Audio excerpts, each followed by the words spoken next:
Hi, within the topic of punctuation marks, we are going to be talking today about the apostrophe. The speakers today are Miguel, Karen, Christian, and Mike. And first of all, we need to check what is an apostrophe. So, as you can see here on the next slide, the apostrophe is a mark used to indicate the omission of letters or figures, the possessive case, or the plural of letters or figures. So there you go. Mike, go ahead. Okay, to start, we are going to show you the table of contents. We are going to start with the first subtopic that we have, which is how to use the apostrophe in contractions and omissions. The second one is apostrophes and possessive nouns. The third, apostrophes and possessive pronouns. The fourth is how to write or how to join the sentences with the apostrophe. Then we have the apostrophes and plurals, apostrophes with surrounding punctuation, and finally, when to check a style guide. So let's start with the first topic. We're going to start with contraction animations. So a contraction is a shortened form of a word or group of words and that omits certain letters or sounds. In a contraction, an apostrophe represents missing letters. The most common contractions are made up of verbs, auxiliaries, or modals attached to other words. We have to take into account that the use of the apostrophe in Spanish is the same in English, okay, with contractions and omissions, and just for writing in Spanish, okay. So next, please. Here we can see some examples of contractions. So in the first part, we can see the don't and the use that are contractions of do not and you would. And with omissions, we see three words that are just, spend, and telling. They are omitting just, the letter T, expand, the letter T again, and telling the letter G. Next one, please. So Okay, we are going to start with the apostrophes in order to express possession. In this case, we have that for most singular nouns, we have the apostrophe plus the s. So we have the dogs, we have apostrophe and then the s, the dog's leash or the writer's desk. As well, we have that for most plural nouns, we add only an apostrophe, the dogs, in plural, leashes, or the writer's desks. For plural nouns that do not end in s, we add apostrophe plus s, as in these examples, the children's toys or the geese migration route. We have other rules here.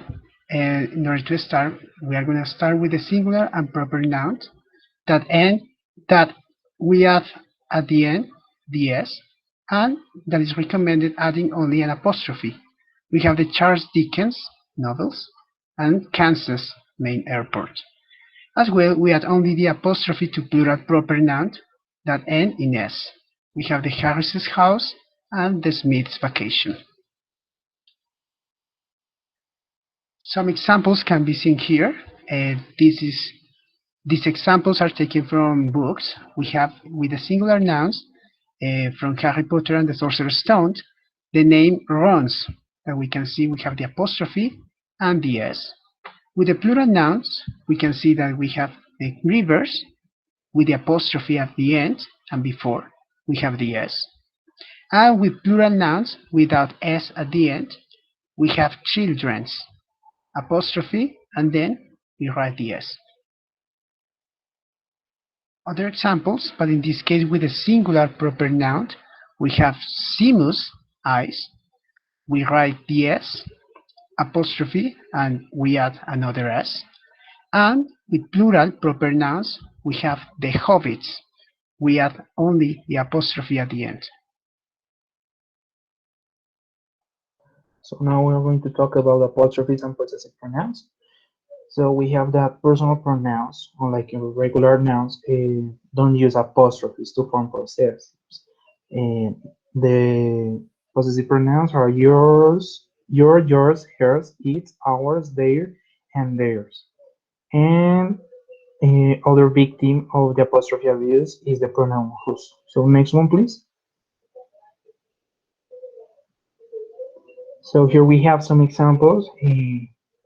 I'm going to read just the sentence. Okay. So here we have, she had never seen this lamp. Her brother said was theirs. As you can see, it doesn't have apostrophe. And the other one is they were just words to her. Here in the other part, we have her, our lamp and ours by blood right, taken from us by treachery, but ours is still ours forever. We can see that these possessive pronouns don't use the apostrophe. Next one, please. Here we can see the pronoun whose. So his half-sisters escorted the royal princess. Arya was paired with plump young Tommy, whose white blonde hair was longer than hers. As you can see, it doesn't need the apostrophe. And the last one is Prince Joffrey had his sister's hair and his mother's deep green eyes. Okay, so next one. Now we are going to explain how to write the apostrophe in order to express possession. There are some cases that can be confusing about how to use it. The first is that when one thing belongs to two or more people, make only the final name possessive, such as in these examples we have Bob and James bake shop. In this case, we only add the apostrophe in the final name, and this is going to express that this thing belongs to both of them. Another example is here, Ryan, Jessica, and Eleanor's parents. As you can see, again, we add only the apostrophe in the final name.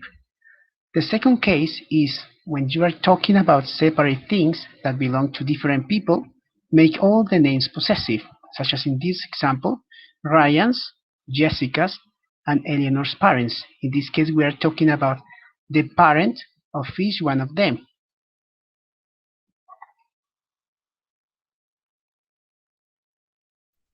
Okay, now for the apostrophes and plurals, using an unnecessary apostrophe to form the plurals of a noun is a very common mistake. Sometimes it's called the grocer's apostrophe because of how frequently it is spotted in grocery store advertisements. 3 oranges for $1.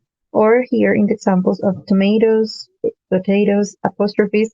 So don't do it. With very few exceptions, apostrophes do not make nouns plural.